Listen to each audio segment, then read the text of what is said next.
അപർണ പറയും, ഇനി അളകാപുരി കടിച്ചു തൂങ്ങി കിടക്കാൻ ഞാനില്ല. അവരെന്റെ കാല് പിടിക്കണം. അതിന് നമുക്ക് കേസിന് പോയേ പറ്റൂ. തമ്പി പറയും, നീ ഇനി എന്നെ അതിന് പ്രതീക്ഷിക്കേണ്ട. അപർണ വയ്ക്കും, ആ കേസ് ഉള്ളത് തന്നെയാണല്ലേ? കള്ളം പറഞ്ഞതിനെ പറ്റിക്കായിരുന്നല്ലേ? അജയ് എന്നോട് എല്ലാം പറഞ്ഞു. അച്ഛൻ നിഷേധിച്ച അജയെ ഞാൻ ഇവിടെ കൊണ്ടുവരും. വസുന്ധരാമ പറയും, ഇനി എന്തിനാ മടിക്കുന്നത്? സമ്മതിച്ചു കൊടുക്ക്. പക്ഷെ അപ്പോഴും തമ്പി അത് സമ്മതിക്കാൻ തയ്യാറല്ല. രാധാമണി കോടതിയിൽ അപ്പം നിഷേധിച്ചോ എന്ന് ചോദിക്കും. അപർണ പറയും, അച്ഛൻ ചിലപ്പോൾ അവരെ ഭീഷണിപ്പെടുത്തി കാണും. കോടതിയിൽ നിന്ന് വന്ന അവരെ എന്നോട് പറഞ്ഞത് നീയും നിന്റെ അച്ഛനും ജീവിക്കുന്നത് എൻ്റെ ഔദാര്യത്തിലാണെന്നാ. അജയ് മാത്രമല്ല, ഇന്ദ്രജയെ എന്നെ വിളിച്ചു പറഞ്ഞു ജാനകി അച്ഛനെതിരെ കൊടുത്ത കേസ് സത്യമാണെന്ന്. തമ്പി അത് അപ്പോഴും നിഷേധിക്കുകയാണ്. അപർണ പറയും, എങ്കിൽ കേസ് കോടതിയിൽ പോകണം.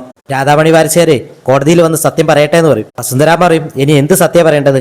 രാധാമണിയില് ഇയാൾക്ക് ഒരു മകൾ ജനിച്ചിട്ടുണ്ടെന്നോ? ഇത് കേട്ടിട്ട് അപർണ ആകെ ടെൻഷനായിട്ട്, എന്താ പറഞ്ഞത്?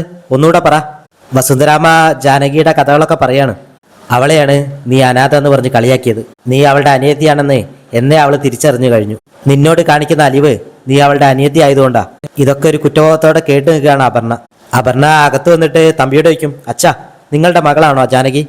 ഞാൻ കേട്ടതൊക്കെ സത്യമാണോ? നിങ്ങളുടെ നാവിൽ നിന്ന് എനിക്കത് കേൾക്കണം. തമ്പി അവസാനം പറയും, നീ കേട്ടതൊക്കെ സത്യമാണ്. ഇത് കേട്ടിട്ട് അപർണ ആകെ സങ്കടപ്പെടുക. ഞാൻ ഈ ലോകത്തെ ഏറ്റവും കൂടുതൽ സ്നേഹിച്ചത് എൻ്റെ അച്ഛനെയാണ്. ഒരു ദൈവത്തെ പോലെ ഞാൻ നിങ്ങളെ കണ്ടത്. അങ്ങനെ കുറെ കാര്യങ്ങള് അപർണ വിഷമത്തോടെ ഇങ്ങനെ പറയാണ്. ഇതിനൊന്നും മറുപടി ഇല്ലാതെ തല കുരിച്ച് നിൽക്കുകയാണ് തമ്പി. അപർണ പറയും, എനിക്കിനി ഇങ്ങനെ ഒരു അച്ഛനില്ല. എൻ്റെ ഓർമ്മകൾ പോലും ഇങ്ങനെ ഒരു മുഖം തെളിയരുതെന്നേ ഞാനിപ്പോ പ്രാർത്ഥിക്കുന്നത്. ഞാനൊരിക്കൽ കെണിയിൽ വീണ് ജാനകി മരിച്ചു പോയിരുന്നെങ്കിൽ എന്നേക്കാൾ വലിയ പാപി ഈ ഭൂമിയിൽ ഉണ്ടാവുമായിരുന്നില്ല. ഇനി ജീവിക്കാൻ എന്ത് യോഗ്യത ഉണ്ട് നിങ്ങൾക്ക്? നിങ്ങൾ മരിച്ചു പോയാലോ എന്ന് ഞാൻ ആഗ്രഹിച്ചു പോവാ. വീട്ടിലേക്ക് വന്നു കയറുന്ന അപർണ കാണുന്നത് ജാനകിക്ക് പായസം കൊടുക്കുന്ന രാധാമണിയാണ്. അപർണ വന്നിട്ട് ജാനകിയോട് ചോദിക്കും, ഈ വീട് നിന്റെ വീടല്ലേ? എന്നെ എന്താ ഇവിടുന്ന് ഇറക്കി വിടാത്തത്? ജാനകി പറയും, നീ എന്റെ അനിയത്തിയായിട്ട് അമലെന്നെ വേണ്ടെന്ന് പറഞ്ഞ നിമിഷം ഞാൻ നിനക്ക് ആരും അല്ലാതായി. നിരഞ്ജന ഇങ്ങനെ ശ്രമം നടത്തിയില്ലേ? എന്നിട്ട് ഞാൻ അവളെ അന്യായി കണ്ടില്ലല്ലോ. അപർണ പറയും, നിരഞ്ജന അല്ല അപർണ. ജാനകി പറയും, രണ്ടുപേരും എനിക്ക് അനിയത്തി തന്നെ. അപർണ പറയും, നിന്റെ അറിവിലേക്കായിട്ട് ഞാനൊരു കാര്യം പറയാം. എൻ്റെ അമ്മ ഒരു കുട്ടിയെ പ്രസവിച്ചിട്ടുള്ളൂ. എനിക്കൊരു കൂടപ്പുറപ്പില്ല.